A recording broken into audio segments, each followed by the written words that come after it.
Alright, so we're going to be doing the ear exam today. So first off, I'll be doing an inspection of the outer ear. So I'll start with checking your left ear, and we'll just look for any cuts, bruising, any redness that would indicate an infection. You can go ahead and turn your head. If you pull your hair back, and I'll just check for the same thing here, anything that would indicate an infection or anything like that. Then I'll check a little more on the inner ear, checking for any discharges, redness, anything that would be indicative of an infection, and you can switch to the other side. And that side looks good as well.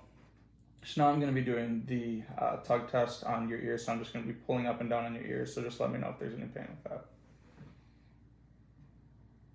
Any pain? No. Good. Now I'm going to be pushing on your mastoids, just let me know if there's any pain with that. Okay. No. Good. So now we're going to get into the exam with the otoscope onto the inner ear. So first I'm going to be looking a little more on the outer ear, checking for any discharge, redness, swelling, anything that would be indicative of an infection again. So for an adult, I'm going to be pulling the pinna up, out, and back. For a child, it would be down, out, and back. So if I maybe turn that way, perfect. So I'll pull up, out, and back.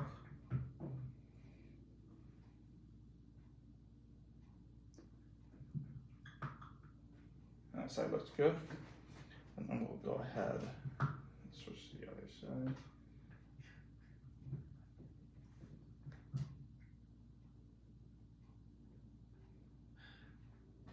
And that looks good as well. So from there, we'll get into the auditory acuity test. So I'm just going to be standing behind you and wrestling my fingers. So can you hear this? Mm-hmm. You hear this? Mm-hmm. Okay, so now just point up when you hear that rustling sound.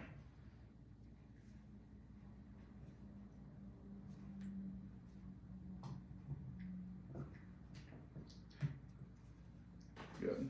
So her hearing seems to be normal, but if one of them was abnormal, then you would get into these next tests, the Weber, Rinne, and Schwabach's test. So for Weber, you would take the 512 tuning fork, get it to ring, and I would put it on top of the patient's head, and if she hears it on both sides the same, then it would be normal. If she hears it on the side that we found was abnormal in the first test, then it would be a conductive hearing loss. If she hears it on the side that was normal, then it would be a sensory neural loss. So I'm just going to be placing this on top of your head. Let me know where you hear it.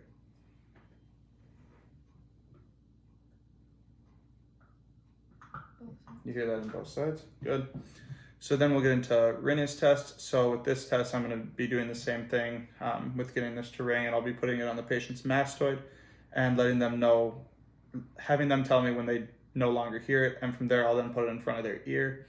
If they stop hearing it when it's on their mastoid and then don't hear it in front of their ear, it'd be conductive loss. If they hear it for an excessive amount of time in front of their ear, then it would be sensory neural loss. And if they hear it for about twice as long, which would be normal.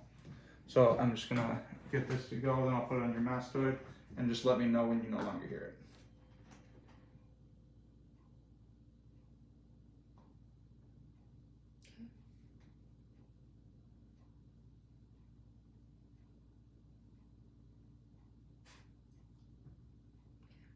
Okay.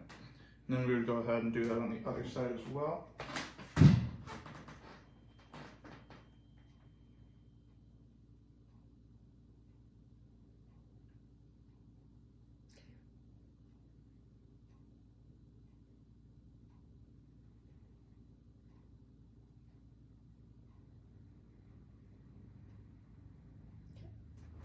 Alright, so that was pretty close to about twice as long. So now we'll get into Schwabach's test.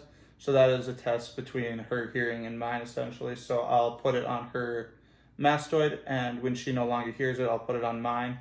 And if the patient hears it longer, then it's indicative of conductive hearing loss.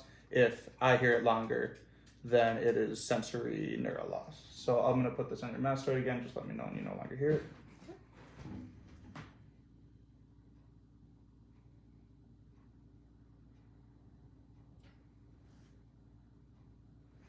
And I heard like the very, very end of it, so I would say that's normal.